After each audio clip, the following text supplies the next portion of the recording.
amaanyi bannange. Mwebale Amiina. nnyo, mwebalire ddala. Munnaye nafuna accident eyo tekyali kyangu. Omukono guno ne gumenyeka. Era mbadde ntunulamu essaawa eno ne neewunya amaanyi ga Mukama. Luyima nagwa ku accident omukono ne guganga gwesuuba bwesuubi bwe guti. Naye omukono guno gwaddawo. Nakati essaawa eno sina nnyo bulumi bw'amaanyi bwe mpulira era nsobola okusitula nsobola okukola ki. N'evviivi erya ddo ne linnuma nnyo nga sobola na kutambula bulungi nga muli munda mpulira nga naavuzi buli lwe ngezaako okulinnya ez'ennyigiriza nga kunnuma ekiro nzuuka nga kutujja. Ngamba nditereera naye essaawa eno ndaba nziruka n'akapiira tosobola gamba nti oli omusajja eyali nga tasobola na kutambula. Amiina. W'amaanyi nnyo. Mukama w'amaanyi nnyo. Ngenda kwogera ku bigambo. Omanyi Bayibuli eno bw'ogitunuulira Mukama ayogera ebigambo naye ng'ebisinga bya muddiringanwa. So nyinza okwogera ku kigambo olwaleero nga kiringa ekiddiŋŋana naye nga wakiwulirako oba naye kenyinga nakyogerako naye Mukama kirabika alina ensonga lwaki akikomyawo. Era kiba kitwetaagisa okussaayo amatu okuwuliriza nti Mukama kyagamba. Nebaza nnyo maama bwe wampa omukisa guno bwe wampeereza message okuweereza olwaleero ate n'ompa emyezi 3. Kakati bwe bakuwa emyezi 3 n'osobola kwogera eri abantu ba Mukama ekigambo Mukama kyakuwadde ddala mu butuufu wabaawo obuzibu. Era bingi nnyo nga badde ndowooza mbuuza Mukama njogere ki ali abantu njogere ki. Naye nzikiriza nti ebigambo ne banga byakuddiŋŋanamu Mukama yabimpadde okubyogerako gye tuli. Olwekyo Mukama atuyambe nga tugenda mu maaso. We nagwa ku accident eyo nga sinnasituka ku ttaka bwe nti oba nga nvuddewo sijjukira bulungi nyinza okuba nali mu ddwaliro. Nawulira eddoboozi lya Mukama. Okuva olwo ngezaako nnyo okutegeera ddoboozi ki eryogera nange. Okuva olwo maybe before ebintu ebimu nabikolanga just nga nteebereza naye okuva olwo njagala nnyo okwetegereza Mukama yayogera nange oba muntu mulala. Nawulira eddoboozi naye nga sisobola gamba nti si lya Katonda lyali lya Mukama. Eddoboozi eryo lyambuuza kubanga nali nva mu nnimiro ku lw'Essemuto abasinga oluguudo omulaka mulumanyi okudda e Matugga bayitawo Ssanga. Awo we nafunira obuvune. Mu butuufu sobola nakugamba ki ekyabaawo naye kyemmanyi kiri nti nalaba omusajja nga nzigira ne booda nange ndi ku piki ya booda nga nzigira bw'ati ekyaddako nali ku ttaka ekyaddako omukono nga gukutuse nga waliwo abagezaako n'okunsitula naye mbagamba nedda nga olwo nmaze okuguulira nti omukono gukutuse. In fact bwe nazituka bwe nti nalowooza nti gwakutuseeko dda guli eri nakiwulira nga ndowooza guli eri kumbe gukyaliko naye nga gwesulise bwe guti. Naye natuuka mu ddwaliro I believe ali mu ddwaliro nawulira eddoboozi lya Mukama nga liŋŋamba Luyima Samali n'omwana wo muyimbe oluyimba ndibafuula abantu ab'abavubi. Ddoboozi lyaŋŋamba Luyima singa obadde ogenda mu ggulu olwaleero nandikubuuzizza bitooke bimeka by'osimbye.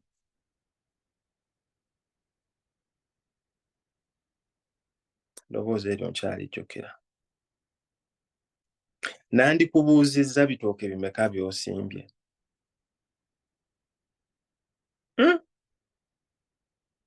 Era okuva olwo ngezaako nnyo okuwuliriza eddoboozi lya Mukama. Eddoboozi ddala linawulira lyali omwaka ogwo era mu mwaka gwe gumu wakati omwaka guyiseewo linaatera kubeera mu mwaka gwe gumu nawulira eddoboozi eddala nga liŋŋamba mu bantu ba famire yo amazima g'omanyi ani agamanyi. Bw'olituuka mu ggulu abantu bo ne bakutunuulira ne bagamba nti amazima gano wagamanya n'otaŋŋamba. Ebyo nalyo nawulira nga ddoboozi lya Mukama. Eddala eryasembyeyo most recently, from time to time mpuliriza Mukama ng'alina by'aŋŋamba mu mutwe. Lyali ku studio we nali mu Amerika eyo, ngezaako okulowooza biki ebyokukola. Waliwo jjajja wange yali annyambako, yangaidinga nnyo. Tugezaako kale we n'atuuka e Uganda ddala naakola ki? Ne tusaawo ka studio, photo studio, bifaananyi, video. Naye we natuuka wano Kagootaano omuvubuka eyakalimu n'abulawo. Twasaamu no ssente ziwera, 10 ziwera, naye omwana yabulawo. Tubirowoozezaako tukoze ki? Jjajja wange n'aŋŋamba kati ogenda kugenda ku poliisi omakinga statement. Nga nange mpulira n'ekyaye. Nakola ebintu byange nga ngezaako kwebeezaawo ndabeerawo nti essaawa eno ngezaako kwasaganya birala na kiri kyandibadde kinnyamba. Tugende ku poliisi, wandika gundi ebbaluwa booti ne booti, then we naakomawo tumutwale mu mbuga tumukwate. Nga mbirowoozaako, manyi nsaba nnyo. Naye mpulira eddoboozi era nga liŋŋamba, sikuwadde mulimu, tokola essaawa eno, tolya, ebyo bireke, byesonyiwe. Era nakubira jjajja wange ne mugamba, jjajja omuvubuka nze mwesonyiye, kasita Mukama ndabirira.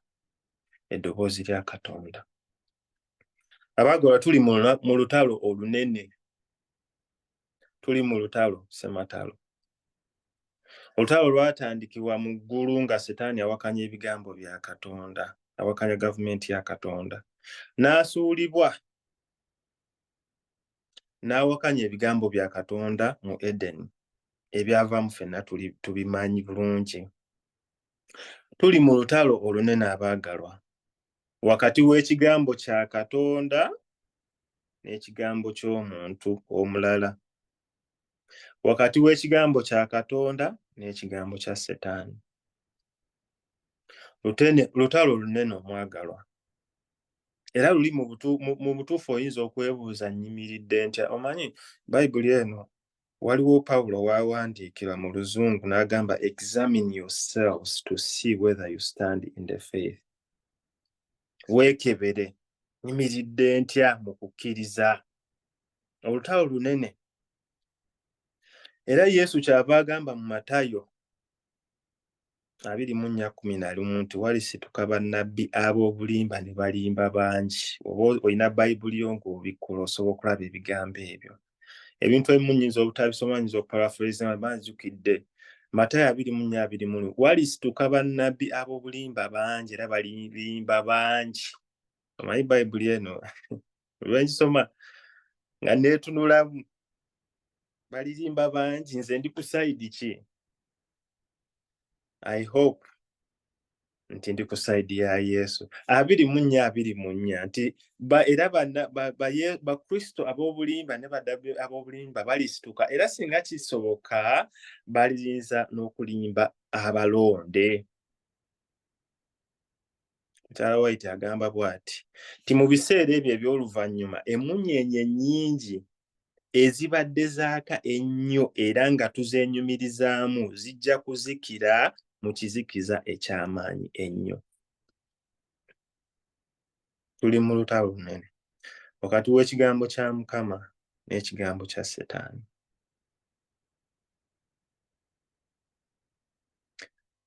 Era ng'ekigambo kya Katonda obola ntandikidde wali mu ebiseera from time to time tulina okwebuuza eddoboozi ly'empulira ly'ani? Ne bw'oba ng'owulira nga muli ddala oli mutuufu mu butuufu bwo, eddoboozi gy'owulira ly'ani? Nga bwe ŋŋambye essaawa eyo ng'olina studio yo, wassaamu ssente, n'owulira eddoboozi nga ligamba ebyo bireke, onootegeera otya nti ono Mukama y'ayogera nange?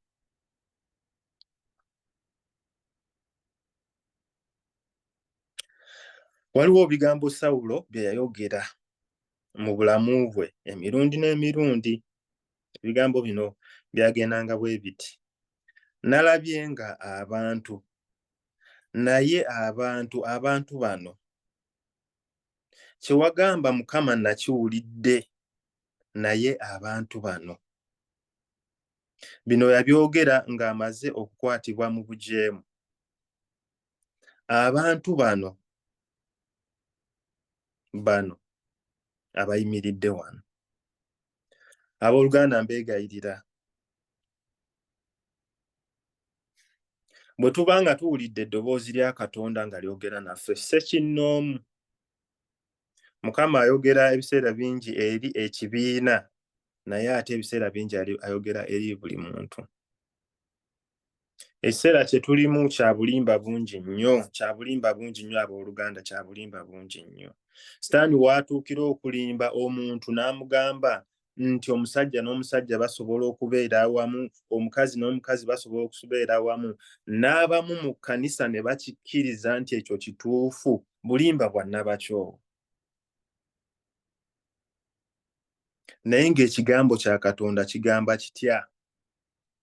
Bwe tuba nga tuwulidde Mukama by'ayogera, twetaaga okutambula nga bw'agamba, era nga tetukkiriza muntu yenna okutuggya ku mulamwa. Kaabaani, tetukkiriza muntu yenna kutujja ku mulamwa. Ekyo Katonda kyayogedde. Sawulo yayogeranga nnyo bw'atyo, emirundi yagyogera 2 oba 3 abantu. Mukama yagamba Sawulo ekyokukola emirundi nga 2, naye ne weguba gumu era yandibadde akola Katonda kye yamugamba. Naye Sawulo yagambanga nti abantu bano yamugaana, yawaayo ekyokebwa. Bwaba wasobola okusomako, tuli mu Samwiri ekisooka essula ya 13. Simu yange eno ebadde nnyambako ali wano. Kansuubire mukyandaba. Nedda. Nja kudda.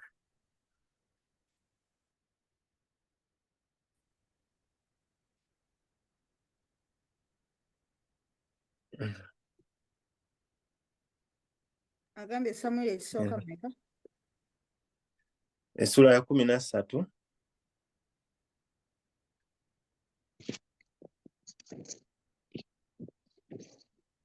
Ate olunyiriri? Soma ku 7, tutandikira ku 7 paka 13. Samwiri ekisooka 13. 7 paka 13 agamba nti era abamu ku Bayebbulaniya baali basomose Yoludaani ne bagenda mu nsi y'e Gaadi ne Gireyaadi. Naye Sawulo yali ng'akyali e Girugaali, abantu bonna ne bamugoberera nga bakankana. N'amala ennaku 7 ng'ebiro bwe byali Samwiri bye yateekawo. Naye Samwiri nga tannajja e Girugaali, abantu ne basaasaana nga bamuvaako. Sawulo n'ayogera nti ndeetera wano ekiweebwayo ekyokebwa n'ebiweebwayo olw'emirembe. N'awaayo ekiweebwayo ekyokebwa. Awo olwatuuka nga kyajje amale okuwaayo ekiweebwayo ekyokebwa, laba Samwiri n'ajja. Sawulo n'afuluma okumusisinkana amulamuse. Samwiri n'ayogera nti okoze ki? Sawulo n'ayogera nti kubanga nalabye ng'abantu basaasaanye nga banvaako, so naawe nga tojja na biro ebyateekebwawo ng'Abafirisuuti nga bakuŋŋaanidde e Mikumaasi. Olw'ekkumi agamba nti kyenavudde njogera nti Abafirisuuti banaaserengeta e Girugaali okulwana nange, so sinnaba kwegayirira kisa kya Mukama, kyenavudde neegumiikiriza ne mpaayo ekiweebwayo ekyokebwa. olw'ekkumi 13 agamba agamba nti awo Samwiri n'agamba Sawulo nti wakoze kya busirusiru, tokutte kiragiro kya Mukama Katonda wo kye yakulagira. Kubanga kaakano Mukama yandinywezezza obwakabaka bwo ku Isirayiri ennaku zonna. ekyo webale nnyo Samali okusoma bulungi bwotyo. Simayo bankomyewo ku vidiyo banedda. Okomyewo Wendi kale Mukama yeebazibwe. Ekigambo ekyo tukiwulidde. Kubanga nalabye ng'abantu basaasaanye.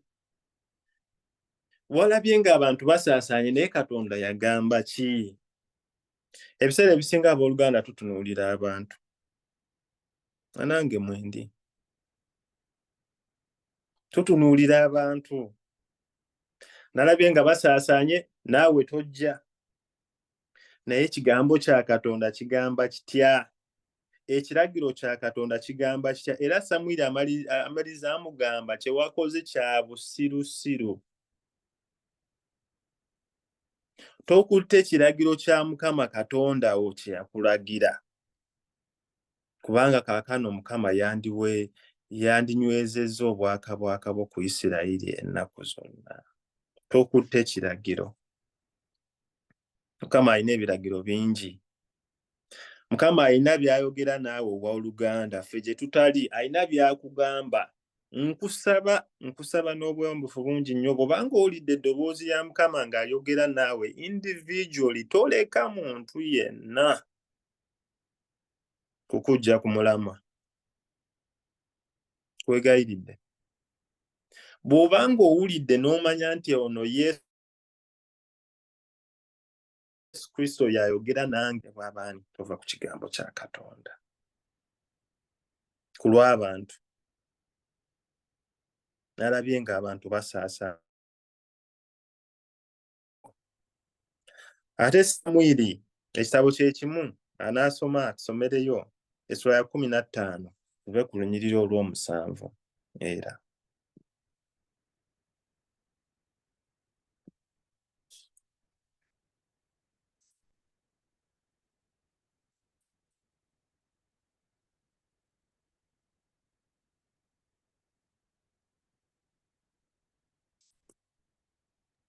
Samali oli mu mute. Abadde asoma. Obadde ansoma. Kale 15 olw'omusanvu kansome munsonyiwe. Sawulo n'akuba Abamaleki okuva e Kavira ng'ogenda e Suuli, ekyolekera Misiri, n'awamba Agagi kabaka w'Abamaleki, n'azikiriza ddala abantu bonna n'obwogi bw'ekitala. Naye Sawulo n'abantu ne basonyiwa Agagi ng'endiga ezasinga obulungi, n'ente n'ebyassava n'abaana b'endiga n'ebirungi byonna ne bagaana okubizikiriza ddala. Naye ebibi byonna era ebitali bya muwendo ebyo ne babizikiriza ddala. Awo ebyo byonna bye tusoma Mukama yali amugambye azikirize buli kintu kyonna. Buli kintu kyonna, oba mwana oba ki, ndiga biki, naye n'akola ki? Ebimu n'abireka. Soma olw'okumi n'olw'okuminesatu. Agamba nti awo Samwiri n'agolokoka ku makya okusisinkana ne Sawulo enkya. Ne bamubuulira Samwiri nti Sawulo yatuuka ku Kalumeeri, era laba ne yeesimbira ekijjukizo n'akyuka n'ayitamu n'aserengeta e Girugaali. Awo Samwiri n'ajja eri Sawulo. Sawulo n'amugamba nti, oweebwe Mukama omukisa. Nkoze ebiragiro bya Mukama. Nkoze ekiragiro kya Mukama. Nti awo Samwiri n'ayogera nti, okubejjagala kuno okw'endiga nno okuli mu matu gange makulu ki? N'okuŋŋooŋa kw'ente kwe mpulira. Sawulo n'ayogera nti, bazijje ku Bameleki ne bazireeta kubanga abantu baasonyiye endiga n'ente basinga obulungi okuwaayo ssaddaaka eri Mukama Katonda wo n'ebirala naye ebirala tubizikirizza ddala. Awo wamala obudde bwagambye abantu bazijje. Mukama yalagira ekiragiro eri kabaka ono omulundi omulala n'amugamba bulungi ekyokukola okuyita mu muddu we Samwiri, naye wano asonyiye alese bino, ye kabaka ye mukulembeze, naye wano agamba abantu basonyiye endiga n'ente. Ate bambi munnange nno yalina omwami ono yalina ensonga entuufu lwaki ebintu bino baabireka. Ensonga yali efaanana bulungi nnyo. Yagambye mu 15 okuwaayo ssaddaaka eri Mukama Katonda wo.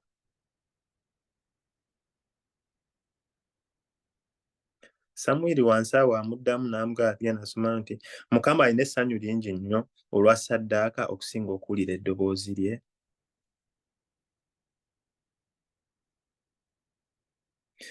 Era guno omulundi gwakubiri nga takutte biragiro bya Katonda, naye agambye lwaki? Olw'abantu. Munnanga mpuliriza kigambo kino nkiddamu. Bw'obanga owulidde eddoboozi lya Katonda, bw'obanga owulidde Katonda kyakugamba, obanga kiyita mu kigambo kye ekiwandiike Bayibuli, oba nnabbi azze n'akugamba, oba ggwe okiwulidde, oba asindise malayika kennyini, nzikiriza nti ne mu biseera bye tulimu Katonda akyasindika bamalayika okwogera eri abantu be. Nze nkikkiriza. Mukama bw'aba ayogedde naawe n'akuwa ekiragiro, nkwegayiridde mukwano gwange kiwulirize era kola nga Mukama bw'agamba. Tokkiriza muntu yenna okujja ku mulamwa, kaabe kabaka, kaabe pulezidenti, kaabe kabona, kaabe musumba. Tokkiriza muntu yenna okujja ku ekyo Yesu kyakugambye okukola. Ne bwe biba bya bugagga oba ekintu kyonna, tokkiriza kukujja ku mulamwa. Era nga Mukama ayagala byonna byatugambye tubikole mu bujjuvu. Bw'aba akugambye nti Samali tindiga olugendo, ogende wano na wali okole ebintu 10, bikole byonna 10 nga bw'agambye. So si 5, so si 6, wabula byonna. Tetukkiriza kintu kyonna oba muntu yenna kukyusa ebyo Mukama byatugambye. Era nga bwe nagambye mu ntandikwa nti olutalo luli ku kigambo kya Katonda. Mu lubereberye tumanyi bulungi essula 2 Mukama yaleka agambye Adamu eky'ekyokukola, muti ki ogw'okulyako era ne muti ki ogw'obutalyako. Naye ate tuwulira eddoboozi eddala mu lubereberye 3 lusooka paka ku 7. Adamu awuliriza eddoboozi eddala, eddoboozi ly'omuntu omulala. Era okutuusa olwaleero tuli mu katyabaga ke tulimu lwakubanga omuntu yawuliriza eddoboozi eddala etali lya Katonda. Tufa, tulwala, tubonaabona, tubbibwa, obubbi bufuuse obubbi Uganda. Ennaku ezo waliwo omuvubuka wano bambi bamukuba ennyondo 4 ku mutwe, bwe banzijukira bulungi. Naye kyewuunyisa Mukama yawona, bw'ali n'ebisago bye n'embale z'oziraba, lwa kumubbako piki. Ebyo tubiwulira nnyo. Ennyiike, nze omwana yayingira mu nnyumba nga neebaseemu katono awo, ngenda okuzuuka ng'afuluma essimu yange, kaleediyo, biki. Tuli mu nsi ey'okubonaabona eno lwakubanga omuntu yawuliriza ekigambo ekirala ekitali kya Katonda.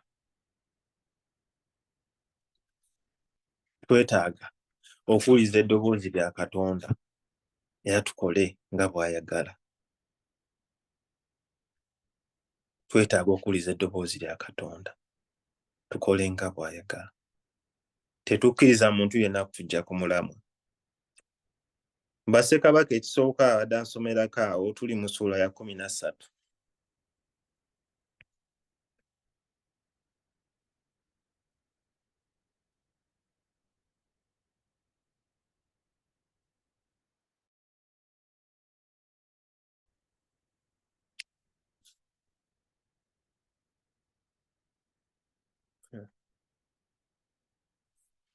Nsomeyo mukadde.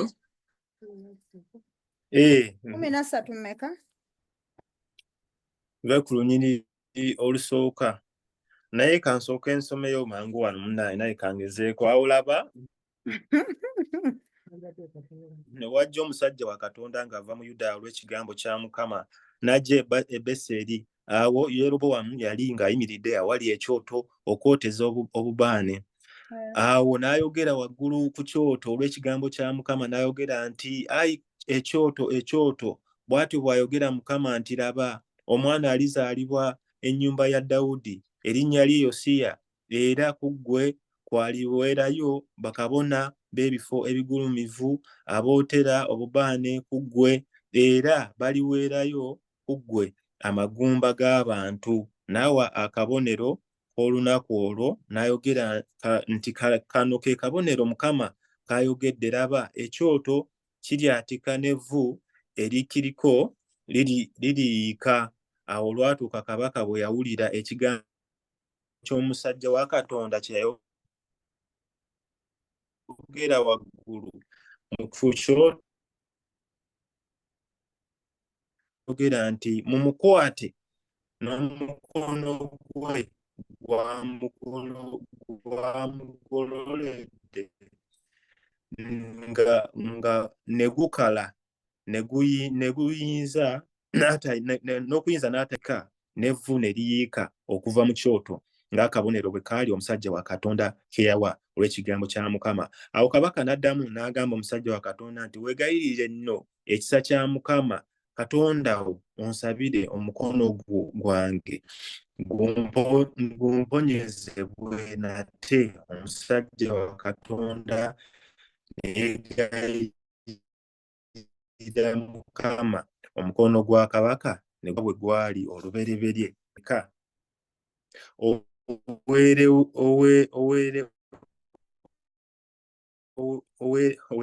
Oweerewere nange n'akuwa empeera. Omusajja wa Katonda n'agamba kabaka nti, "Newankubadde ng'onompa ekitundu ky'ennyumba yo, siyingire wamu naawe, so siiriire mmere, so siinywere mazzi mu kifo kino, kubanga bwe nkuutiddwa bwe ntyo n'ekigambo kya Mukama nga kyogera nti, tolya mmere, so tonywa mazzi, so toddayo mu kkubo ly'ofulumyemu." Awo n'addayo mu kkubo eddala, n'ataddayo mu kkubo ly'afulumyemu. Ekigambo kya Katonda kyajja, omwami ono Katonda yamugamba ekyokukola, musajja wattu n'agenda n'akikola. Era n'awuliriza na kino, kabaka yamugamba tuula tulye, n'atatuula. Sitoowe n'abamu tuyinza okuba tugimanyi, naye w'osoma mu ssuula y'emu olunyiriri olw'13 paka ku 24 waliwo nnabbi yalina abaana abajja ne bamugamba kw'ono omusajja, n'abagamba mumpe endogoyi ngende musange. N'amusanga n'amugamba jangu tuddeyo eka tulye. Omwami ono n'akkiriza. Ebyaddirira tebyali birungi. Ekigambo kya Katonda. Era nnabbi oli, tumuyite nnabbi w'obulimba, eyamukima yaddamu n'amugamba nti, "Kati nno ogenda kufa era ogenda kuliibwa olw'okubanga towulirizza kigambo kya Katonda." Yakolako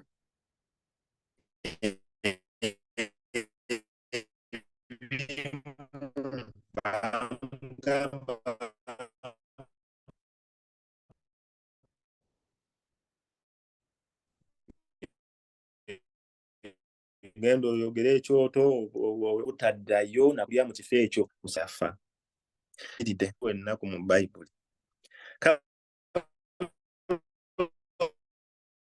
omuntu wa Katolina mugamba gye twatandikidde wagamba nti mu Matayo gye twatandikidde wagamba nti singa kiba kiyinzika Matayo 24:11 n'olwa 24 singa kisoboka n'abalonde basobola okulimbibwa walijja bannabbi abolimba bakristo ab'obulimba abooluganda essaawa gye tulimu yeeyo obulimba bwo bufuuse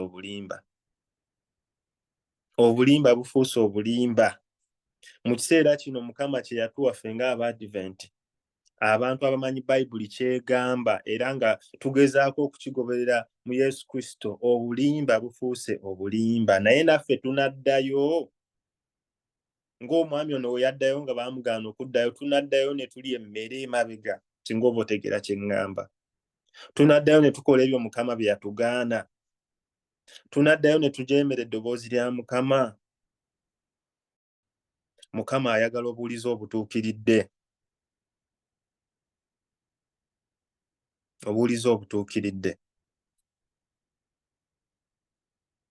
Mukama ayagala obuulizi obutuukiridde okusanyusa abantu kwe kujeemera Mukama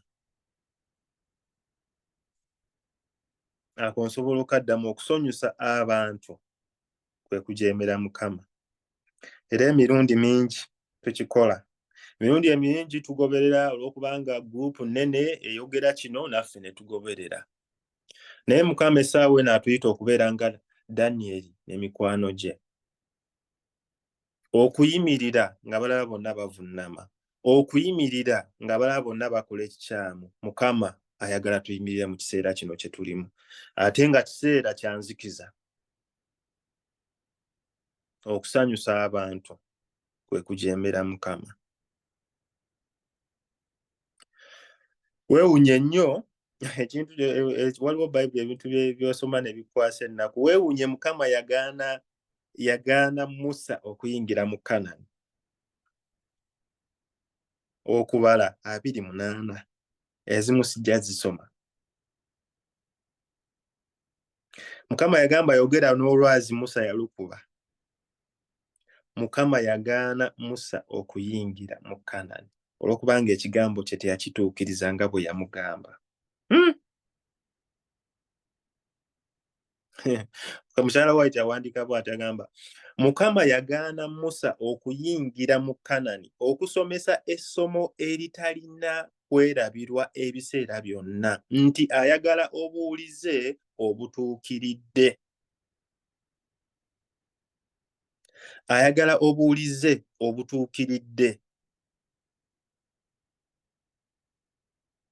owooluganda Mukama kikyagamba Mukama kiki kyakugambye okukola nzikiriza nti n'omuntu gwe njogera naye olwaleero nga mu bwongo obwo Mukama alina kye yagamba okukola newekibanga kizibu kitya newekibanga tekitegeereka bulungi ng'abakulinaanye bonna boogera bye baagala oluusi nga bakumalamu n'amaanyi ekyo tekisoboka tewali ali yali akikoze okola otya bw'otyo buli muntu abantu tebakola bwe batyo naye nga gw'omanyi nti Mukama yakugambye okikola nkwegayiridde olanga Mukama bw'aggambye Matayo 19 tusangamu olugero lw'omuvubuka omugagga eyajja ne Yesu ng'ayogera ne Yesu n'amugamba nti naakola ntya okuyingira obwakabaka bwa Katonda n'amugamba amateeka gagamba bwe gati ne bwe gati n'amubuuza kiki ekibulako byo byonna mbikoze ki ekibulako n'amugamba genda otunde ebintu byo ekisooka ogabire abo abatalina ekyokubiri okomewo ongoberere Bayibuli egamba nti omuvubuka yavaawo nga alina ennyiike kiki ekyamubulako kwe kubanga teyawuliriza ddoboozi lya Mukama eddoboozi lyamugamba genda otunde by'oyina genda ogabe ng'omaze okutunda okomewo ongoberere eddoboozi eryo lyamulema okugoberera newankubadde nga yali agamba nti amateeka gonna ngakuuma naye eddoboozi lya Mukama n'ekiragiro kyamulema era nzikira nti singa yagenda n'atunda ebyayina naye n'atagaba yandibadde ajeeme. Singa yatunda n'agaba eri abo abatayina yandibadde ajeeme naye nga takoze ekisembayo jangu ogoberere era yandibadde ajeeme. Naye ebyo byonna ebisatu singa yabikwata n'abikola yandibadde agoberedde eddoboozi lya Mukama. Naffe Mukama ayagala tumugoberere 100%.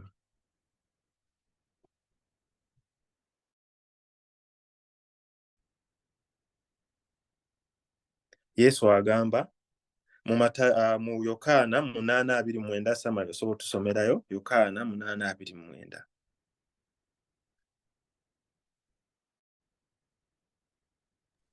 Yokaana mmeka? Sonyiwaako. Tewali mutawaana. Yokaana mmeka? 8:29. Okay. Yokaana 8:29 agamba bw'ati. Ng'oli eyantuma n'oli eyantuma ali nange. Kitange tandekanga nzekka. Kanziremu gumu. N'oli eyantuma ali nange. Kitange tandekenga nzekka. Kubanga nkola bulijjo by'asiima.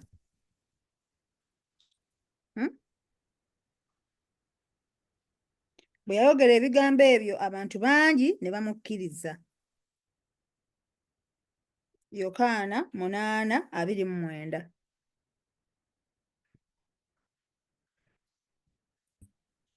Baweewo. Weewo. Ompulira bulungi? Yes, sir. Abooluganda essimu erabika etandise okubuukabuukamu naye kansuubire ompulira. Weewo Samali w'osomye. Ng'oli eyantuma ali nange. Kitange tandikanga kubanga ki nkolanga bulijjo ebyo ebikola ki ebimusanyusa. Abooluganda mpuliriza kola ebisanyusa Katonda. Tosanyusa Elda Luyima oba Pasitaani, sanyusa Katonda. Sanyusa Mukama. Era ng'ayagala akola ebyo by'akulagidde mu bulambalamba. Yakobo 2:10 agamba bw'ati. Kubanga omuntu yenna bw'aba akwata amateeka gonna naye n'asobya mulimu ng'azzizza omusango gwonna. Mukama ayagala tuwulirize eddoboozi lye tukole ebyo by'ayagala. Era mu kuwuliriza kuno Katonda mulimu ebirungi ebivaamu bwe tuba tuwuliriza naye bwe tutawuliriza mulimu ebibi ebivaamu. Tugenda kumaliriza n'ennyiriri zino nga tusoma mu kitabo kino eky'amateeka abadde akusomera Samali oba ng'osobola okusoma tusomere eky'amateeka 13. Mukama ayogera eri abantu be kikwatagana n'okuwuliriza eddoboozi lye. Eky'amateeka 13, 17, 18. Agamba nti so tewabanga ku kintu Agamba nti so tewabanga ku kintu ekyakolimirwa ekinneegattanga n'omukono gwo. Mukama akyuke okuleka obusungu bwe obukambwe, akulage ekisa, akusaasire era akwaze nga bwe yalayirira bajjajjaabo. Bw'onoowuliranga eddoboozi lya Mukama Katonda wo okwekuumanga ebiragiro bye byonna bye nkulagira leero, okukolanga ekiri mu maaso ga Mukama Katonda wo ekirungi. Tukole anziremu olw'okunnyonnyoka. Agamba nti so tewabanga ku kintu ekyakolimirwa ekinneegattanga n'omukono gwo. Mukama akyuke okuleka obusungu bwe obukambwe, akulage ekisa, akusaasire era akwaze nga bwe yalayirira bajjajjaabo. Bw'onoowuliranga eddoboozi lya Mukama Katonda wo okwekuumanga ebiragiro bye byonna bye nkulagira leero, okukolanga ekiri mu maaso ga Mukama Katonda wo ekirungi. Amiina. Bw'onoowuliranga eddoboozi lya Mukama Katonda wo okwekuumanga oba okukwatanga ebiragiro bye byonna bye nkulagira olwaleero. Ate 15 4 paka ku 6. 15 4 paka ku 6 agamba nti naye tewaabenga baavu gy'oli, kubanga Mukama taalemenga kukuwa mukisa mu nsi Mukama Katonda wo gy'akuwa okuba obusika okugirya. Kyokka bw'onoonyiikiranga okuwulira eddoboozi lya Mukama Katonda wo, okukwatanga okukolanga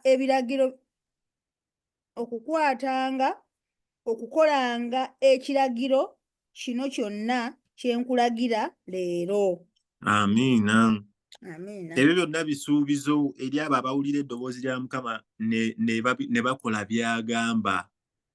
Ekyama ky'obuwanguzi awo kiri. Okuwulira ekiragiro Mukama ky'agamba, okuwulira eddoboozi lye n'okola ky'ayagala, obuwanguzi awo wabuli. Sawulo yagwa mu nvubo, Sawulo yagwa mu mitawaana lwa butawulira na lwa butakwata kiragiro kya Katonda. Ate essula eya 28 kitabo kye kimu Samali, olunyiri olusooka paka ku lwokubiri. 28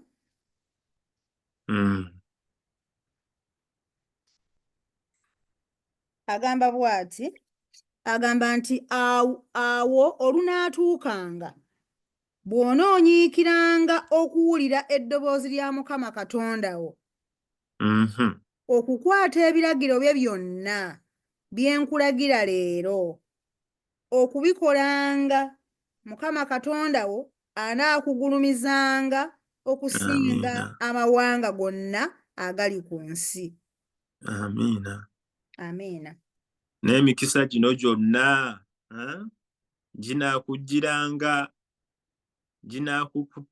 ginaakukutangako bw'onoowuliranga eddoboozi lya Mukama Katonda wo. Ebyo byonna bisuubizo. Tukire ku 13. Era Mukama anaakufuulanga omutwe so si mukira, era onoobanga waggulu wokka so si wansi.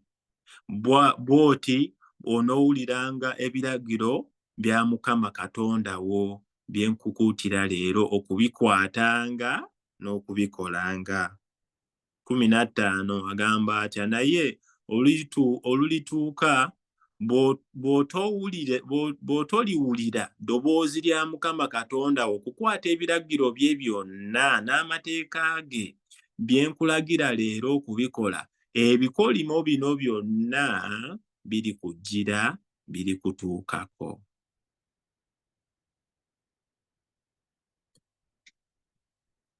Tumalize n'eky'Abaleevi. Mukama alina ebisuubizo bingi nnyo eby'amaanyi wano eri abo abawuliriza era abakola nga bw'ayagala. Eby'Abaleevi 26:13.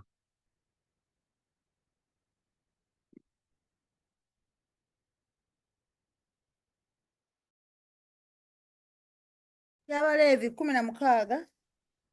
13 okkirireko wansi awo. 16:13 agamba nti awo anaateekanga obubaane ku muliro mu maaso ga Mukama, omukka ogw'obubaane gubikke ku ntebe ey'okusaasira. Osoma essula ya 26 lunyiri lwa 13. Nsoma essula ya 16. 26. Munsonyiwe. 26 mmeka? Okuva ku ssula ya 13 okkirireko awo wansi. Agamba nti nze Mukama Katonda wammwe eyabaggya mu nsi y'e Misiri, muleme okuba abaddu baabwe, era mmenya ebisiba eby'ekikoligo kyammwe, ne mbatambuza nga nga mwesimbye. mwesimbye. Naye bwe mutampulirenga ne mutakola biragiro bino byonna era bwe munaagaananga amateeka gange n'obulamu bwammwe bwe bunaakyawanga emisango gyange n'obutakola ne mutakolanga biragiro byange byonna naye ne muleka endagaano yange nange n'abakolanga bwe nti nnaalagiranga entiisa okubeera mu mmwe.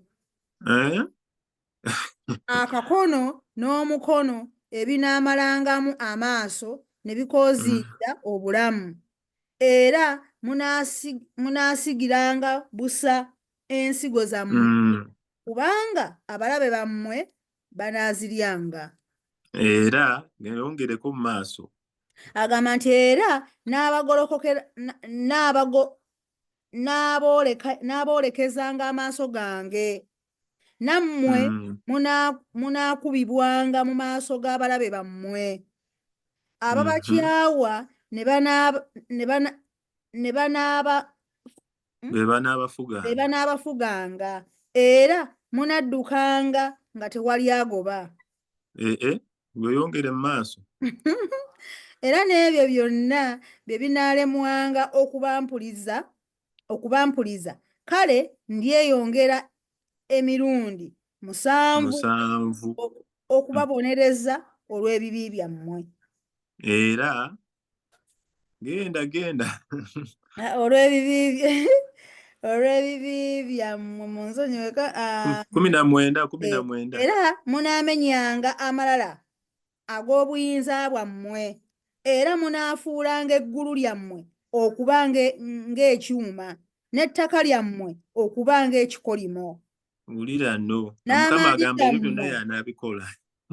Agambye era nnaamenyanga amalala g'obuyinza bwammwe era nnaafuulanga eggulu lyammwe okuba ekyuma kwegambe enkuba nga tetonya n'ettaka lyammwe okuba ng'ekikomo teritemekako n'amaanyi gammwe ganaagenderanga busa kubanga ensi yammwe teebalenga kyengera kyayo so n'emiti egy'omu nsi tegiibalenga bibala byayo era bwe munaatambuliranga mu kuyomba nange ne mutampulira ndyeyongeranga emirundi 7 akizzeemu okubaleetako ebibonyoobonyo ng'ebibi byammwe bwe bibasaana bwe bibanaabanga. Oluganda mpuliza maliza n'ebigambo bino. Ensi yeeyongedde okufuukuuka okukyuka. Ebigambo bingi ebyogerwa mu kkanisa ne wabweru w'ekkanisa naye ng'oyinza okwesanga ebisinga si bya Katonda tebikwatagana na biragiro bya tebikwatagana na mateeka ga Katonda. Nkwegayiridde owooluganda ali ku mukutu olwaleero bw'obanga owulidde eddoboozi lya Mukama ng'otegedde ki kye ligamba kola ekyo Mukama ky'aggambye. Ebisuubizo byonna tubisomye eri abo abawuliriza Mukama ky'agamba era ne babikola byonna tubisomye mu bitabo bino ebibiri ate nga n'ebirala bikyaliyo eri abo abagondera Mukama. Nsaba Mukama atuyambe, nsaba Mukama atukuume, nsaba Yesu Kristo atuwe omutima ogukola okuwuliriza era okwata ebiragiro bye nga bw'agamba. Katusabe. Ayi Mukama weebale nnyo okubeera naffe. Weebale nnyo Taata olw'akadde kano k'otuwadde okuyita mu kigambo kyo. Ayi Mukama nsaba abantu bo bonna abakuŋŋaanye ku mukutu olwaleero. Nzikiriza nti ebigambo bino omwezi mulamba obadde oyogera nange. Nzikiriza nti ebigambo bino obintadde ku mutima. Mukama ebigambo bino byogeddwa eri abaana bo. Nsaba obawe ekisa kyo. Nsaba obawe amaanyi g'Omukama okutambula nga bawuliriza eddoboozi ly'Omukama. Mu kiseera kino eky'ekizikiza kye tulimu, nsaba Mukama obayimirize. Babeere ab'amaanyi, babeere abawulize, tubeere ab'amaanyi Mukama tubeere abawulize. Abantu abagondera eddoboozi lyo. Bw'onooyogeranga naffe Mukama nga Bayibuli bwegamba nti tokwata ku mukono gwa kkono oba ogwa ddyo okugoberera Mukama ekyo kyayagala. Otuyambe Mukama naffe tuleme kutaataagana kudda eno n'eri, wabula tugoberere ekigambo kyo bulambalamba mu nsi eno ey'ekibi eti. Beera naffe abamu ku ffe nga tugenda okwebaka, abalala nga tuzuukuka. Otukuume Taata, obeerenga naffe mu linnya lya Yesu Kristo Mukama waffe tusabye. Amiina. Amiina. Amiina. Amiina nnyo. Tweyanziza nnyo, tweyanzeege mukadde waffe Luyima olw'ebigambo ebyo Mukama byakusobozesezza okujja okututuusaako. Buli muntu ali ku mukutu guno